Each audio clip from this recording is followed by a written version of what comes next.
So PPC, the first step is keyword research, right? We want to make sure what are the main keywords that we want to advertise on. So I'm a big fan of actually using first-party data when it comes to keyword research, okay? So first-party data means brand analytics, product opportunity explorer, search query performance, if it's an older product and you have data, okay?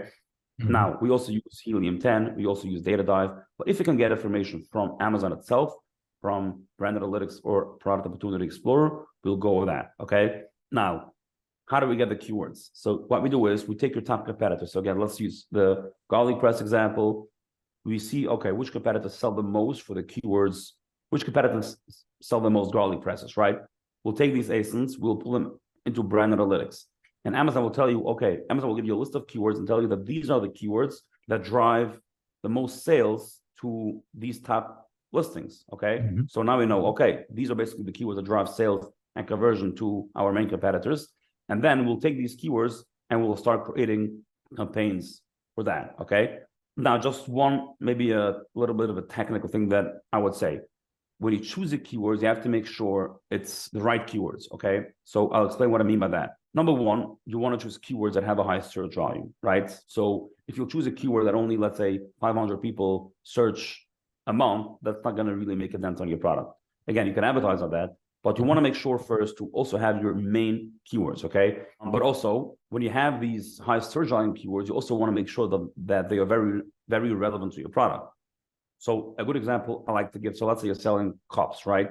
So let's say you're selling, have a coffee here. So let's say you're selling coffee cups. The word cup or cups might be a very high search volume keyword.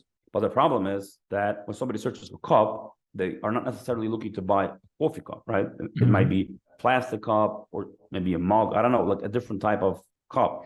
So even if cup is the search volume is very high, the buying intent for your product is low, right? Because a big percent of the people actually looking for search of a cup are not necessarily looking for your product. So you're not going to convert well, your PPC will cost you a lot, and you're not going to rank, right? So it's very important that when you look at your keywords, but one, high search volume, but also very relevant. So in this case, it should be, let's say, coffee cup for coffees. Again, I didn't actually look at brand analytics, but you get the idea, right?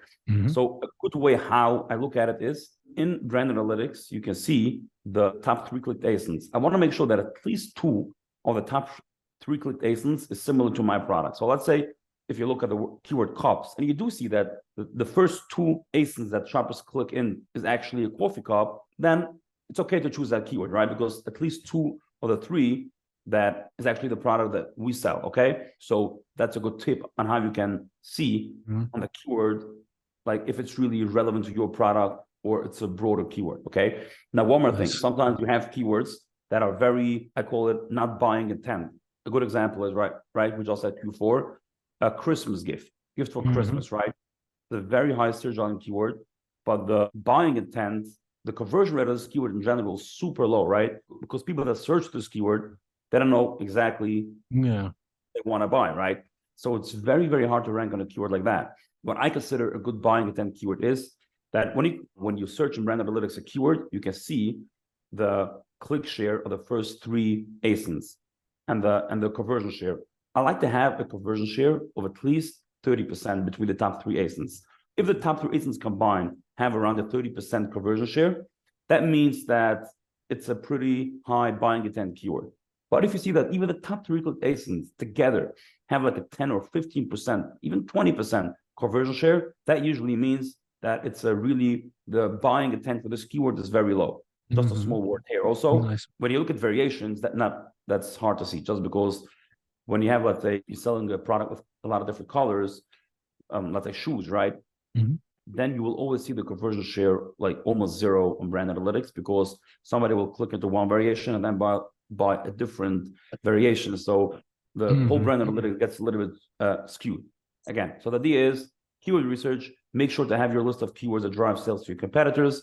And we discussed, make sure that they are relevant keywords and the conversion share between the top 3 combined is around 30%, okay?